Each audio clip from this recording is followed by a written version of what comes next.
Hallelujah, praise the lord. దేవుని బిడ్డలారా, మరి ఈవినింగ్ సర్వీస్ను మనం ప్రారంభం చేసుకుందాం. దేవుని అతి శ్రేష్టమైన నామమునకు మహిమ కలుగును గాక. దయచేసి మీ అందరూ కూడా మరి లైవ్లో మాతో కలిసి ఈ ప్రార్థనా కూడికలో ఏకీభవించి దైవ దీవెనలు పొందుకోవాలని ప్రభు పేట మనం చేస్తున్నాం. ప్రార్థన చేసుకొని కూడికను ప్రారంభించుకుందాం. స్తోత్రం స్తోత్రం నాయన, పరిశుద్ధుడా, గొప్ప దేవా, శక్తిమంతుడా, మీకు వందనాలు యేసయ్యా. ఈ నాయన ఈ సాయంకాల ఆరాధన ప్రభా మీ నామం పేరిట ప్రారంభం చేస్తున్నాం ప్రభా. ఆత్మస్వరూపిగా మా మధ్యలో మీరుండి ఈ కుడికిని జరిగించమని వేడుకుంటున్నాం. ప్రతి విధమైన ఆటంకాలను యేసు నామంలో మీరు బంధించి ఆత్మస్వరూపిగా మా మధ్యలో ఉండి మహిమ పొందుకొనండి దేవా. పాటల ద్వారా మహిమ పొందుకొనండి. మీ దాసుని కూడా ప్రభా మీరైనంతల ఆత్మశక్తితో అభిషేకించి మాకు కావలసిన వర్తమానాన్ని మీరు అందించమని వేడుకుంటున్నాం. లైవ్లో పాల్గొని ఎంతమంది బిడ్డలైతే చూస్తున్నారో ప్రభా వారందరినీ వారి వారి కుటుంబాలను కూడా దీవించి అయ్యా, ఏ బిడ్డ ఏ అవసరతతో ఏ కొరతతో ఏ వ్యాధి బాధలతో ఉన్నారో వారి సమస్యల నుండి విడిపించండి. గొప్ప ఆశీర్వాదాలతో కుటుంబాలను నింపమని ఈ కూడికను ఆయన ఆది నుండి అంతం వరకు మీ ఆత్మాధీనంలో జరిగించుకొని మీ నామానికి మహిమ తెచ్చుకోమని యేసు నామమున అడుగుచున్నాము తండ్రి, ఆమేన్. పాటలు పాడుకుందాం దేవుని బిడ్డలారా. నమ్మకమైన దేవుడవైనా నీవే చాలు యేసయ్య అనే పాట పాడుకుందాం. మనందరికి వచ్చిన పాటే. అందరం కలిసి మరి చప్పట్లు కొడుతూ ప్రభు నామాన్ని మహిమపరుచుకుందాం.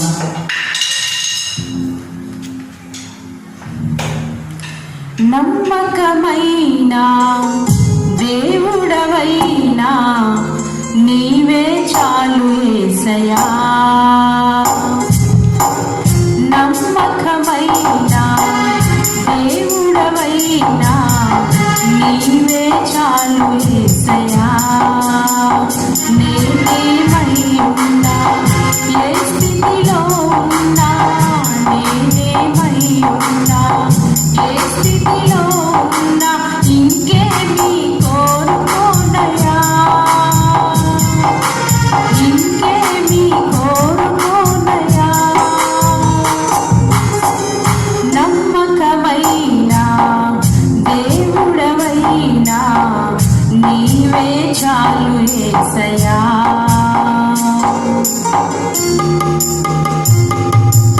ఆతులైన వారే హాని చేయ చూసిన మిత్రులే నిలువకుండినా,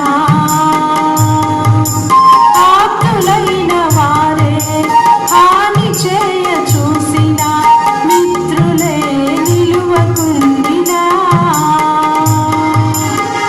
న్యాయము తీర్చే నీవు నాకుంటే, న్యాయము తీర్చే నీవు నాకుంటే చాలు యేసయ్యా, చాలు యేసయ్యా. నమ్మకమైన దేవుడవైనా నీవే చాలు యేసయ్యా.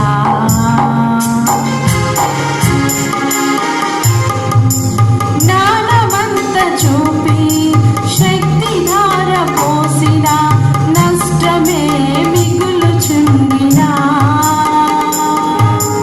జ్ఞానమంత చూపి శక్తి ధార పోసిన నష్టమే మిగులుచుండినా,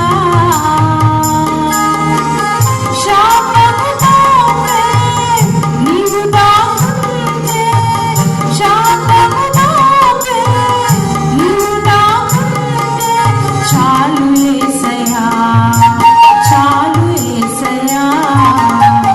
నమ్మకమైన దేవుడవైనా నీవే చాలు యేసయ్యా. కష్టకాలమందు గుండె జారిపోయిన గమ్యమే తెలియకుండినా, కష్టకాలమందు గుండె జారిపోయిన గమ్యమే తెలియకుండినా, సాయము చేసే నీవు నాకుంటే,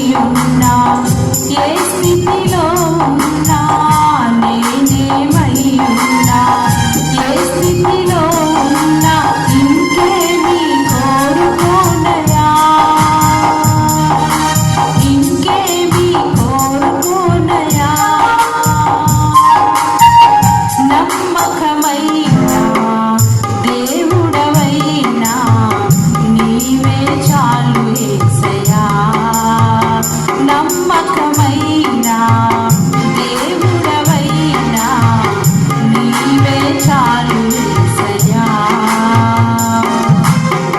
హల్లెలూయా.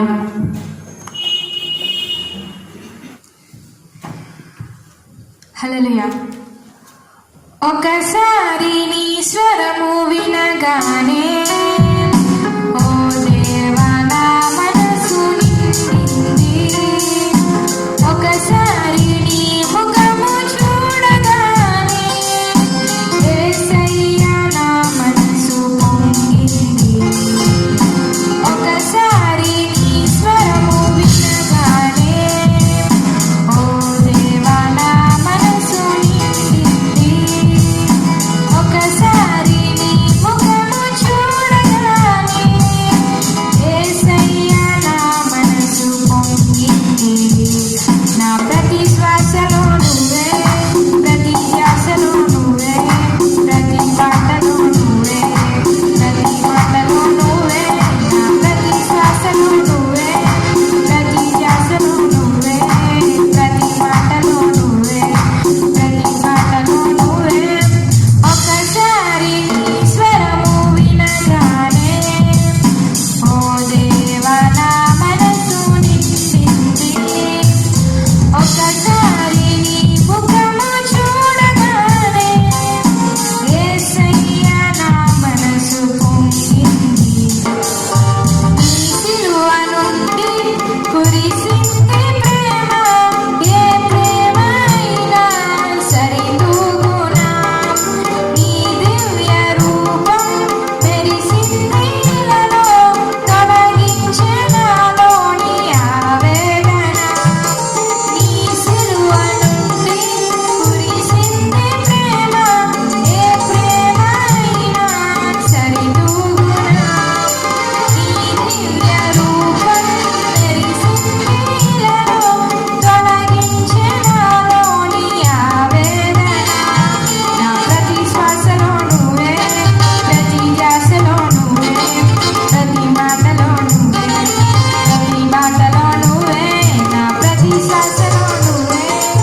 హల్లెలూయా.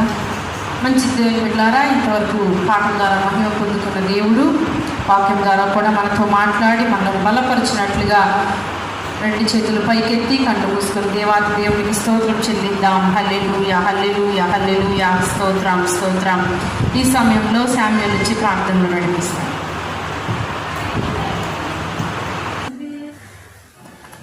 ప్రార్థన చేసుకుందాం. Praise lord. హల్లెలూయా, హల్లెలూయా, స్తుతి స్తుతి స్తోత్రం. పరిశుద్ధుడైన దేవ, ప్రేమ తండ్రి, నీ యొక్క బంగారు పాదాలకు వేలాది కృతజ్ఞత స్తుతులు స్తోత్రాలు చెల్లిస్తున్నాం నాయన. ఇంతవరకు మమ్మల్ని అందరినీ మీ యొక్క రెక్కల నీళ్ళలో భద్రపరిచిన ఆయన, ఈరోజు ఈ విధంగా మీ సన్నిధిలో మేము ఆరాధించే భాగ్యాన్ని మాకు ఇచ్చినందుకు మీకు వందనాలు చెల్లిస్తున్నాం దేవా. ఇంతవరకు మమ్మల్ని దాచి కాపాడినందుకు మీకు వందనాలు చెల్లిస్తున్నాం దేవా. అలాగే నాయన, ఈరోజు జరుగుతున్న ఈ యొక్క మీటింగ్లో మీ యొక్క ఆత్మాధ్యక్షతలో నడిపిస్తున్నందుకు మీకు వందనాలు చెల్లిస్తున్నాం దేవా. పాఠం ద్వారా మీరు మహిమ పొందుకున్నారు నాయన. అలాగే నాయన, మీ యొక్క దైవదాసుని నిలబడి నాయన వాక్యం చెప్పనగా తండ్రి, మీరు మాతో మాట్లాడి మమ్మల్ని బలపరిచి మాకు కావాల్సిన వర్తమానాన్ని మాకు దయచేయమని ప్రార్థన చేస్తున్నాం ప్రభా. అలాగే నాయన, చూస్తున్న ప్రతి ఒక్క బిడ్డని మీరు దీవించి ఆశీర్వదించండి ప్రభా. వాళ్ళకి ఏ అవసరాలు ఉన్నాయో, ఏ సమస్యలు ఉన్నాయో మీకు తెలుసు కాబట్టి నాయన, మీరే నడిపించి వాళ్ళ యొక్క సమస్యలు అవసరాలు తీర్చమని ప్రార్థన చేస్తున్నాం ప్రభా.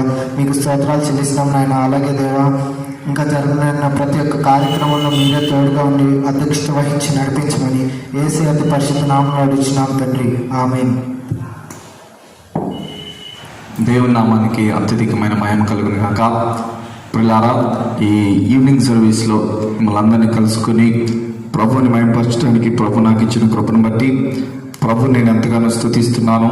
ఈ సమయంలో ఒక వాక్యాన్ని చదువుకుందాం. ఎఫెసీ పత్రిక 4వ అధ్యాయము 15వ వచనాన్ని చదువుకుందాం. ప్రియులారా, ప్రేమ కలిగి సత్యము చెప్పుచు క్రీస్తువలే ఉండుటకు మనం అన్ని విషయములలో ఎదుగుదుము. చాలు. ప్రియులారా, పౌలు గారు ఎఫెసీ సంఘానికి ఉత్తరం రాస్తూ చాలా విషయాలు చెప్పుకుంటూ వచ్చి ఈ 4వ అధ్యాయంలోని 14-15 వచనాల్లోకి వచ్చేసరికి ఒక క్రైస్తవుడు ఎలా ఉండాలి అనే విషయాన్ని చక్కగా బోధిస్తాడండి. ఏంటి క్రైస్తవుడు ఎలా ఉండాలి అంటే, మనం ఎదిగిన క్రైస్తవులుగా ఎలా ఉండాలి అంటే 3 మాటలు చెప్తున్నాడు. అందులో 15వ వచనంలో మనం గమనించినప్పుడు మొదటిది ఏంటంట, ప్రేమ కలిగి మనం బ్రతకాలి. రెండోది ఏంటంట, సత్యము చెప్పుచు బ్రతకాలి. మూడోది ఏంటంట, క్రీస్తు వలె ఉండాలి. ఇలాగా ఒక క్రైస్తవుడు ఎదగాలని చెప్పేసి చక్కగా వాక్యంలో రాయబడింది పిల్లరా. కాబట్టి ఈరోజు ఈ సాయంకాల ఆరాధనలో మనందరం ఈ 3 విషయాల గురించి కొంచెం లోతుగా ధ్యానం చేసి ప్రభు యొక్క దీవెనలు పొందుకుందామండి. చదవండి, మళ్ళీ ఒకసారి చదవండి. పౌలు గారు 4వ అధ్యాయం అపోజిట్ పౌలు గారు ఎఫెసీ పత్రిక 4వ అధ్యాయం 15వ వచనంలో చాలు. మొదటిది ఏంటంటే, మనం క్రైస్తవులుగా అంటే ఎదిగిన క్రైస్తవులుగా మనం ఉండాలి అంటే మొదటిది ప్రేమ కలిగిన తత్వం మనందరికీ కావాలి పిల్లరా.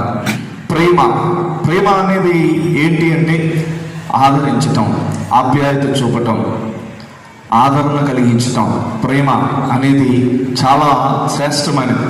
క్రైస్తవ ప్రపంచంలో ప్రేమకున్న విలువ ఇంకా ఎక్కడ కూడా ఉండదు పిల్లారా. చూడండి, యేసుక్రీస్తు తన బోధనలో కూడా ఎన్నో విషయాలు నేర్పాడు. మత్తయి సువార్త 5వ అధ్యాయం 43వ వచనం చదవండి.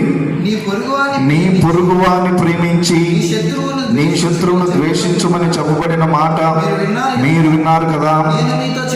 అయితే ఇప్పుడు ప్రభు ఏం చెప్తున్నాడంటే, మీరు పరలోకమందున్న మీ తండ్రికి కుమారులైనట్లు చూసారా, చివరికి శత్రువులను కూడా ప్రేమించాలంట.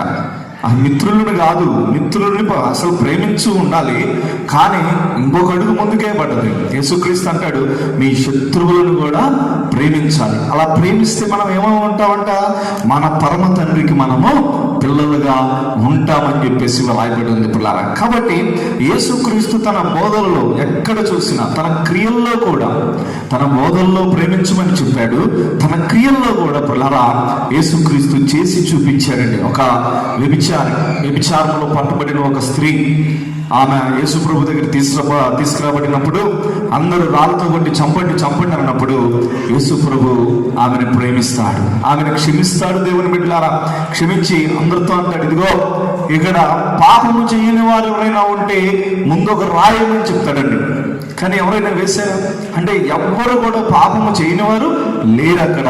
అప్పుడు యేసు ప్రభు అంటాడు, అమ్మా ఎవరు నిన్ను కొట్టలేదంటే కొట్టలేదంటే నేను కూడా నిన్ను కొట్టనమ్మా, నేను పాపము లేని వాడనైనప్పటికీ కూడా నిన్ను కొట్టను, నిన్ను క్షమిస్తున్నానని చెప్పేసి అక్కడ వాక్యం రాయబడింది. పిల్లలు, అంత ప్రేమామయుడు యేసుక్రీస్తు.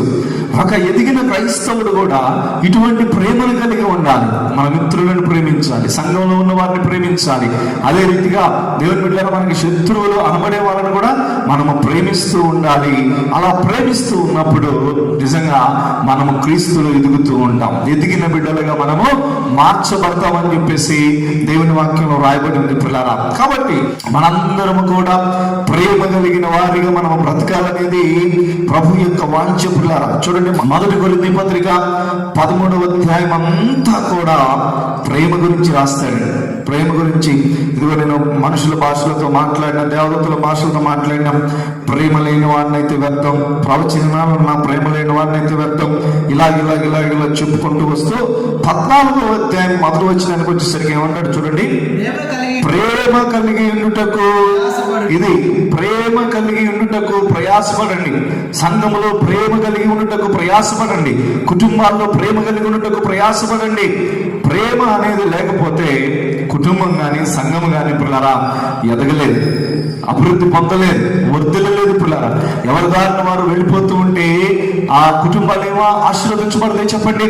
ఎవరి దారిన వారు వెళ్ళిపోతూ ఉంటే సంఘాలు ఏమో ఆశీర్వదించబడతాయి చెప్పండి. అందుకనే ప్రేమ కావాలి, సంఘాల్లో ప్రేమ కావాలి, కుటుంబాల్లో ప్రేమ కావాలి పిల్లరా. అలా ఉన్నప్పుడు దేవుడు ఆశీర్వదిస్తాడు. చూడండి, ఒక జంటని నేను మీకు పరిచయం చేస్తాను. అపోస్తలుల కార్యం 18వ అధ్యాయము మొదటి 4 వచనాల్లో ఇక్కడ ఒక చక్కని భార్యాభర్తలు కనబడుతున్నారండి. చదవండి. అటు తరువాత పౌలు ఏథెన్స్ నుండి బయలుదేరి కొరింథునకు వచ్చి పొంతు వంశీయుడైన అదిగో అకుల అను ఒక యూదుని అతని భార్య ప్రిస్కిలను కనుగొని వారి వద్దకు వెళ్ళాను. చూడండి, ఆ కిందకి మనం గమనించినప్పుడు పిల్లరా, మనం వారు 3వ వచనం, వారు వృత్తికి డేరాలు కొట్టువారు, పౌలు అదే వృత్తివాడు కనుక వారితో కాపురం ఉండిన వారు కలిసి పని చేయుచుండెను. అంటే పౌలు గారు చోటుకు సువార్త ప్రకటించడానికి వెళ్ళినప్పుడు అప్పుడు వీళ్ళిద్దరిని చూశాడు. వీళ్ళిద్దరిని చూసినప్పుడు వాళ్ళని పలకరించి, అమ్మా ఇది నేను పలానా అని చెప్పినప్పుడు వెంటనే వాళ్ళు ఏం చేశారో తెలుసా, పౌలు గారిని ప్రేమతో చేర్చుకున్నారంటే. వారి ఇంట్లో పెట్టుకున్నారు పిల్లరా, ఆయన భోజనం పెట్టారు పిల్లరా, పరిచర్యలో సహాయపడ్డారు పిల్లరా. అందుకని ఆ కొరింథీలో ఒక సంఘం ఏర్పడ్డది. దానికి గల కారణం ఏంటో తెలుసా, అకుల్లా ప్రిస్కిల్లాల యొక్క ప్రయాస, ప్రేమ. పౌలు గారి ఎడల ప్రేమ, సంఘం ఎడల ప్రేమ, అన్యజనుల ఎడల ప్రేమ, దేవుని ఎడల ప్రేమ కనపరిచారు. కాబట్టి అక్కడ మంచి సంఘం ఏర్పడుతుందని చెప్పేసి తెలియజేస్తున్నాను. కాబట్టి దేవుని పిల్లారా, పౌలు గారు చెప్తున్నట్లుగా మళ్ళా 2 ఎఫెసీ పత్రికలోకి పౌలు గారు చెప్తున్నట్లుగా 4వ అధ్యాయం 15వ వచనంలో మనము ఎదిగే బిడ్డలుగా మనం ఉండాలంటే మొట్టమొదటిగా మనలో ఉండవలసిన లక్షణం ఏంటి చెప్పండి, ప్రేమ కలిగి ఉండాలి. ఇప్పుడు ఇంకా చదవండి, సత్యము చెప్పు. నెంబర్ 2, సత్యము చెప్పొచ్చు. ఎదిగే బిడ్డలుగా మనం ఉండాలంటే మనలో ఏముండాలి, సత్యం ఉండాలి. సత్యం అంటే ఏంటి, నిజం ఉండాలి, అబద్ధం ఉండకూడదు. ఎప్పుడు కూడా ఎల్లప్పుడు కూడా మనము సత్యము చెప్పే బిడ్డలుగా. కొంతమందికి అబద్ధం అంటూ అంటే నాలుక మీద ఉంటుందండి. ఎలా ఎక్కడున్నామంటే పలానా చోట ఉన్నాను, అసలు ఉన్నది వేరే చోట. ఈ మధ్య సెల్ ఫోన్లు వచ్చినాయి కదా, చక్కగా అబద్ధాలు ఆడటానికి ఇంకా బాగా కలిసి వస్తుంది. ఇప్పుడు ఇదిగో నేను అక్కడున్నాను, నేను ఎక్కడున్నాను, లేకపోతే అది కాదు ఇది కాదు అని చెప్పేసి అబద్ధాలు ఆడటం ఎక్కువైపోతుందేమో అనిపిస్తుందండి. కానీ క్రీస్తు బిడ్డలుగా, ఎదిగే బిడ్డలుగా మనం ఉండాలంటే, దేవుని పిల్లలుగా మనము బ్రతకాలంటే, దేవుని బిడ్డలరా మనలో అబద్ధం ఉండకూడదు, మనలో ఆ అసత్యం అనేది అసలు ఉండకూడదు. గుర్తుపెట్టుకోండి, మనలో ఎప్పుడు సత్యము ప్రబలుతూ ఉండాలి. బైబిల్లో అపోస్తలుల కార్యం 5వ అధ్యాయంలో జరిగిన సంఘటన మనందరికీ తెలుసు. ఇక్కడ మొదటి వచనం చదవండి.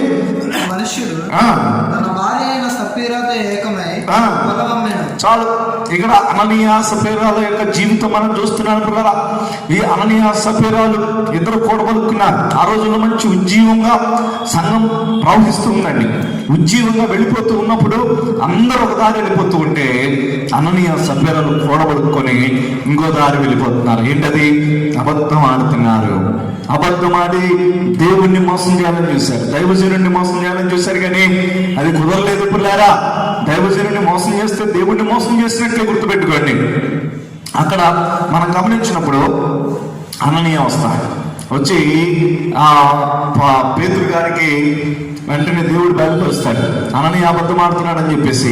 అప్పుడు అననీయని అడుగుతాడు, అననీయ నీ పొలం ఇంతకే అన్నావు అంటే, అవునయ్యా ఇంతకే అన్నానంటాడు. వెంటనే పరిశుద్ధాత్మని ఎందుకు నువ్వు మోసం చేస్తున్నావు అనగానే అక్కడే కోలుబడి చనిపోతాడు. పిల్లల మరలా వెంటనే ఆయన భార్య వచ్చింది, సఫీరా వచ్చేసింది. సఫీరా, ఇదిగో మీరు పొలం ఇంతకే అమ్మారమ్మా అనగానే, అవునాయి గారు అని చెప్పేసి ఆమె చెప్పగలనే, ఇదిగో నీ భర్తను మోసుకెళ్ళిన ఆ కాళ్ళు ఇంకా అక్కడే ఉన్నాయని చెప్పగలనే, ఆమె కూడా అక్కడే పడి చనిపోయినట్లు చూస్తాం. పిల్లల చూడండి, అసత్యం అనేది మన జీవితాలను పాడు చేసేసింది. అబద్ధం అనేది మన జీవితాలను నరకానికి నడిపించింది. గుర్తుపెట్టుకోండి. దావీదు మహారాజు అంటాడు, అబద్ధము నాకు దూరమవునుగాక. పిల్లరా, ఈరోజు ఈ వాక్యం వింటున్న దేవుని పిల్లరా, దయచేసి గమనించండి పిల్లరా, మన జీవితంలో నుండి అబద్ధాన్ని దూరం చేసుకుందాం, అసత్యాన్ని దూరం చేసుకుందాం. యోబు నిజంగా ఆయనలో అసత్యం అనేది లేదండి, అబద్ధం అనేది లేదు. పిల్లరా, సత్యము పలికే బిడ్డ, యథార్థవంతుడని రాయబడి ఉన్నది. చూడండి, ఒక మాట చూడండి. యోబు గ్రంథం 1వ అధ్యాయం 1వ వచనం చదవండి. యూజు దేశముందు యోబు అనకు మనుష్యుడుండెను. అతడు యథార్థవంతుడు. యథార్థవంతుడు అంటే అర్థం ఏంటి? నిజము చెప్పేవాడు, నిజంగా బ్రతికేవాడు. ఇంకా కొంచెం ముందుకు చదివితే అది న్యాయం కూడా ఉంది. సత్యం, న్యాయవంతుడు. చదవండి. దేవుని యందు భయభక్తులు కలిగి చెడుతనమును విసర్జించిన వాడు. చూసారా దేవుడు ఎంత చక్కని మాట రాయబడి ఉంది యోబు కొరకు. దేవుని బిడ్డలారా, యోబు అనే మనుష్యుడు ఉన్నాడు. అతడు యథార్థవంతుడు, దేవుని యందు భయభక్తులు కలిగిన వాడు, చెడుతనాన్ని విసర్జించిన వాడు, న్యాయవంతుడు. కాబట్టి ఇన్ని క్వాలిటీస్ యోబు కలిగి ఉన్నాడు. అందుకనే ప్రపంచంలో ఎవ్వరికీ లేని శోధన యోబుకు వచ్చినప్పటికీ కూడా దేవుడు యోబుని ఆశీర్వదించాడు. హల్లెలూయా. ఈరోజు సత్యం మనలో ఉన్నప్పుడు, న్యాయం మనలో ఉన్నప్పుడు, యథార్థత మనలో ఉన్నప్పుడు దేవుడు నీ పక్షాన ఉంటాడు. ఎన్ని శ్రమలు వచ్చినా, ఎన్ని బాధలు వచ్చినా, ఎన్ని కష్టాలు వచ్చినా ప్రభు నీ పక్షాన ఉంటాడు. నిన్ను దీవిస్తాడు, నిన్ను ఆశీర్వదిస్తాడు, నిన్ను పైకి లేపుతాడు. ఒకవేళ నీ జీవితంలో ఏదైనా కోల్పోయినా రెండంతల ఆశీర్వాదాలను ప్రభు మీకు దయచేయబోతున్నాడు. అందరూ స్తోత్రం చెల్లించుదాం. హల్లెలూయా. ఈరోజు ఈ వాక్యం వింటున్న నీవు దేవుని పిల్లరా, క్రీస్తు బిడ్డలుగా బ్రతకాలంటే, యేసయ్య పిల్లలుగా జీవించాలంటే మొదటిగా మనలో ప్రేమ కలిగిన లక్షణం ఉండాలి. రెండవదిగా మనలో అబద్ధం ఉండకూడదు. సత్యము ఎప్పుడు ప్రబలుతూ ఉండాలి.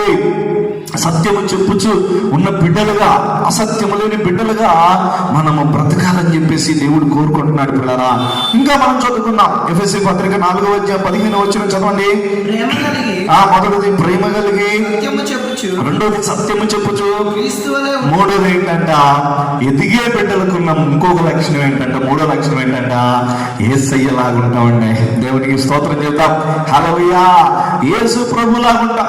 యేసు ప్రభులాగుంటాం ఉన్నటువంటి అర్థం ఏంటి? మెడలో ఒక సిలువ వేసుకోవటమా, లేకపోతే పైనుండి కిందకి తెల్లని అంగి ధరించుకోవటమా, లేకపోతే యేసుప్రభులాగా ఇంత పెద్ద గడ్డం పెంచుకున్నాడని కరుణామయుడి సినిమాల్లో ఉన్నట్టుగా ఇంత పెద్ద గడ్డం పెంచుకోవటమా? కాదర్రా, ఇదేమీ కాదు. మరేంటి యేసుప్రభులాగా ఉండటం అంటే? చదవండి, ఫిలిప్పీ పత్రిక 2వ అధ్యాయము 5వ వచనం నుండి కిందకి చదవండి. ఇదిగో క్రీస్తు యేసునకు కలిగిన ఈ మనస్సు ఇదరా. అంటే యేసుక్రీస్తు లాగా ఉన్నటువంటి అర్థం ఏంటంటే యేసయ్య మనసులాగా మన మనసు ఉండాలండి. హల్లెలూయా. ఎలా ఉన్నాడంట యేసయ్య మనసు? చదవండి. ఆయన దేవుని స్వరూపము కలిగిన వాడై ఉండి, చూసారా, దేవునితో సమానముగా ఉండుట విడిచిపెట్టకూడని భాగ్యమని ఎంచుకోలేదు కానీ మనుషుల పోలికగా పుట్టి దాసుని స్వరూపము ధరించుకొని తన్ను తానే రిక్తునిగా చేసుకుని. నెంబర్ 1, యేసయ్య మనసు ఏంటంటే పిల్లల తండ్రితో అక్కడే ఉండిపోవచ్చు, ఆయన మహిమను పొందుతూ ఉండొచ్చు, ఆయన ఎదుట చక్కగా జీవిస్తూ ఉండొచ్చు, దూతల చేత ఆరాధించబడుతూ ఉండొచ్చు. అయినప్పటికీ కూడా నశించిపోతున్న ఆత్మల రక్షణార్థమై మనందరం నరకం వెళ్ళకుండా ఉండటానికై ప్రభు ఏం చేశాడంట? తనను తాను తగ్గించుకొని లోకానికి వచ్చాడు. హల్లెలూయా. మనం కూడా యేసుక్రీస్తు లాంటి మనసు అంటే అర్థం ఏంటో తెలుసా పిల్లరా? ఈ లోకంలో యేసు ప్రభు వచ్చినట్లుగా అంటే తగ్గించుకున్నట్లుగా మనం కూడా మనల్ని మనం తగ్గించుకొని మనము బ్రతుకుతాము గాక. మన హోదాను వదిలిపెట్టేసి, మనకున్న పలుకుబడులు వాటిని వీటిని మొత్తాన్ని వదిలిపెట్టేసి, ఇదిగో యేసయ్య బ్రతికినట్లుగా ఈ లోకంలో దీనత్వము కలిగి బ్రతక, దీనులుగా విధేయతగా మనం ఈ లోకంలో బ్రతకాలి. ఇదే ప్రభు కోరుకుంటున్నాడు. గుర్తుపెట్టుకోండి, ఈ లోకంలో 33 సంవత్సరాలు బ్రతికాడు. తగ్గింపు మాత్రమే కాకుండా పరిశుద్ధత కూడా కలిగి ఉన్నాడట. హల్లెలూయా. పరిశుద్ధుడిగా బ్రతికాడు. ఇంకా ఏంటంటే కిందకి చదివినప్పుడు సిలువ మరణాన్ని పొందుకున్నాడు. సిలువ మరణాన్ని పొందుకునేందుకు తగ్గించుకున్నాడు. అంటే టోటల్ గా మనం ఇక్కడ యేసయ్య మనసు మనం గమనించినప్పుడు ఆయన తగ్గించుకుని ఈ లోకానికి వచ్చి పరిశుద్ధుడిగా బ్రతికాడు. మనం కూడా ఏం చేయాలో తెలుసా? ఇక్కడ ఎఫెసీ పత్రికలో ఉన్నట్లుగా క్రీస్తు వలె మనం ఉండాలి. క్రీస్తు ఎలా ఉన్నాడు? తనను తాను తగ్గించుకున్నాడు. గొప్పవాడైనప్పటికీ తగ్గించుకున్నాడు. ఆయన నడుము కట్టుకొని అపోస్తలులు అంటే మానవ మాతృల పాదాలు కడిగారా? ఎవరు కడుగుతారు చెప్పండి? గురువు శిష్యుల పాదాలు ఎక్కడైనా కడిగాడా? ప్రపంచంలో ఏ చరిత్ర అయినా చెప్తుందా? లేదండి. కానీ యేసయ్య అడిగాడు. యేసయ్య ఈ ప్రపంచాన్ని సృష్టించిన గొప్ప దేవుడరా, సర్వమానవాళ్ళని సృష్టించిన దేవుడు కూడా ఆయనే. మరి ఆయన వచ్చి మట్టిలో నుండి తీయబడిన మన పాదాలు కడగటం ఏంటి చెప్పండి? ఇదే దీనత్వం అంటే. కొంతమంది దేవుని బిడ్డలారా తగ్గించుకోవడం అనేది ఉండదు. గుర్తుపెట్టుకోండి, ప్రభు సన్నిధిలో తగ్గించుకోవాలి. మనం క్రైస్తవులుగా బ్రతుకుతూ ఉన్నప్పుడు తగ్గించుకొని బ్రతకాలి. యేసయ్య ఒక మాట చెప్తాడు, తనను తాను తగ్గించుకున్నవాడు హెచ్చించబడతాడు, తను తాను హెచ్చించుకున్నవాడు తగ్గించబడతాడు. ఈరోజు ఈ యొక్క ఈవినింగ్ సర్వీస్ లో దేవుడు మనతో మాట్లాడుతున్నాడు అన్న. కాబట్టి మనం ఏం చేయాలంట? క్రీస్తు వలె ఉండుటకు అని ఇంకేమన్నాడు? మనం అన్ని విషయములలో ఎదుగుతాము. హల్లెలూయా. అంటే ఇప్పుడు చెప్పిన విషయాలన్నింటిలో మనం ఏం చేయాలి? ఎదగాలి. ప్రేమలో ఎదగాలి, సత్యము చెప్పుట్లో ఎదగాలి, యేసుక్రీస్తులాగా బ్రతుకుటలో ఎదగాలి పిల్లరా. అలా ఎదిగినప్పుడు దేవుని పిల్లలుగా మార్చబడతాం. గొప్ప పరిణితి చెందిన బిడ్డలుగా మనం మార్చబడతాం పిల్లరా. కాబట్టి ఈ ఈవినింగ్ సర్వీస్ లో దేవుడు నీతో మాట్లాడుతూ ఉండగా నిన్ను నువ్వు సమర్పించుకో ప్రభుకి. యేసయ్య దేవుణ్ణి ప్రేమించే బిడ్డగా, ఈ లోకంలో ఉన్న నా ప్రతి ఒక్కరి ప్రేమ కలిగిన బిడ్డగా బ్రతకడానికి తీర్మానించుకో. సత్యము చెప్పే బిడ్డగా, ఎప్పుడు యథార్థవంతుడిగా బ్రతకడానికి తీర్మానించుకో. అదే రీతిగా యేసుక్రీస్తులాగా నేను బ్రతుకుతానని అని చెప్పేసి తీర్మానించుకో. ఆ విధంగా తీర్మానించుకుంటే తప్పకుండా నేను దేవుడు దీవించబోతున్నాడు. అటువంటి కృప ప్రభు నీకు ఇచ్చిన గాక. తలలు వంచండి, ప్రార్థన చేసుకుందాం, కళ్ళు మూసుకుందాం. హల్లెలూయా, హల్లెలూయా, హల్లెలూయా, హల్లెలూయా. ఆమేన్. ఈ రాత్రి దేవుడు ఈవినింగ్ సర్వీస్ ద్వారా ప్రభు మనతో మాట్లాడుతున్నాడు. మనందరం కూడా ఎదిగిన బిడ్డలుగా ఉండాలి. ఎందులో ఎదగాలి? ప్రేమలో ఎదగాలి, సత్యములో ఎదగాలి, యేసుక్రీస్తు వలె మనం ఎదగాలి.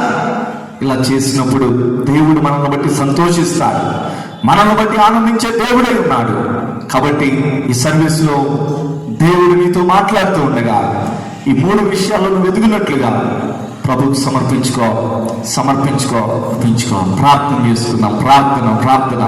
పరిశుద్ధుడు అయిన దేవా, ప్రేమ కలిగిన తండ్రి, ఈవినింగ్ సర్వీస్ ద్వారా ప్రభా మాతో చక్కని విషయాలు మాట్లాడి మమ్మల్ని బలపరిచినందుకు స్తోత్రం అయ్యా.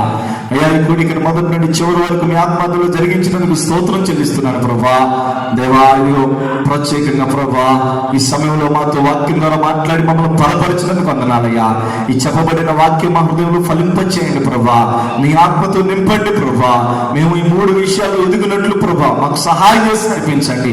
ఎదిగిన క్రైస్తవులుగా బిడ్డలుగా మమ్మల్ని మార్చుమని ప్రార్థన చేస్తున్నాం ప్రభా. అయ్యా ఈ యొక్క లైవ్ సర్వీస్ చూస్తున్న బిడ్డలందరినీ ఆశీర్వదించండి, మా సంఘస్థులను కూడా దీవించండి, ఆరోగ్యాలతో నింపండి ప్రభా. మరి కొన్ని సమస్యలు, శోధనలు, బాధలు, కష్టాలు తొలగించండి ప్రభా. ప్రతి బిడ్డని విడుదల పరచండి ప్రభా.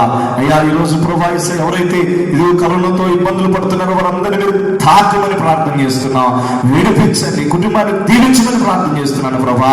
మా సంఘస్థులందరినీ మీరు జ్ఞాపకం చేసుకోండి ప్రభా. మా సంఘంలో ఉన్న బిడ్డలు కొంతమంది ఇబ్బందుల్లో, ఇరుకుల్లో ఉన్నారు ప్రభా. దీవెనమ్మ గారిని జ్ఞాపకం చేసుకుంటున్నాం. ఆ బిడ్డని ప్రభా విజయ హాస్పిటల్లో ఉన్న ఆ బిడ్డని స్వస్థపరచండి ప్రభా. లేవనెత్తి మీ సన్నిధిలో నిలబెట్టమని ప్రార్థన చేస్తున్నాం. అదేవిధంగా ఇంకా ఎంతమంది అయితే బాధల్లో, కష్టాల్లో ఉన్నారో వారందరినీ జ్ఞాపకం చేసుకోండి, ఆయన రెక్కలతో నింపండి ప్రభా. కృపతో నింపి నడిపించమని ఇంతవరకు మీ సన్నిధి ఇచ్చినందుకు స్తోత్రాలు చెల్లిస్తూ ప్రభా మమ్మల్ని అందరినీ దీవించండి, మా పరిచయం దీవించండి ప్రభా. నిశ్చితమైతే ప్రభా వచ్చే ఆదివారం మేమందరం సంఘంలో కలుసుకొని మిమ్మల్ని ఆరాధించే కృప మా అందరికీ దయచేసి నడిపించమని, అంతవరకు మీ సన్నిధి మాకిచ్చి మమ్మల్ని నడిపించమని, మా సంఘాన్ని, సంఘ పెద్దలని, విశ్వాసం అందరి కుటుంబాలను మీరు దీవించి మీ కృపతో నింపగలని మా కొరకు త్వరలో రాని పరిశుద్ధ నామమున అడుగుచున్నాము తండ్రి. ఆమేన్. తండ్రి, కుమార, పరిశుద్ధాత్మల ప్రేమ, కృప, సమాధానములు కూడిన బిడ్డలకి, అదేవిధంగా లైవ్ లో ఉన్న బిడ్డలకి సదా తోడే నిలిచిన గాక. ఆమేన్, ఆమేన్, ఆమేన్. మంచిది దేవుని బిడ్డలారా, ఈ ప్రోగ్రామ్ లో పాల్పొందినందుకు వందనాలు. దేవుడు మిమ్మల్ని దీవించును గాక. ఆమేన్.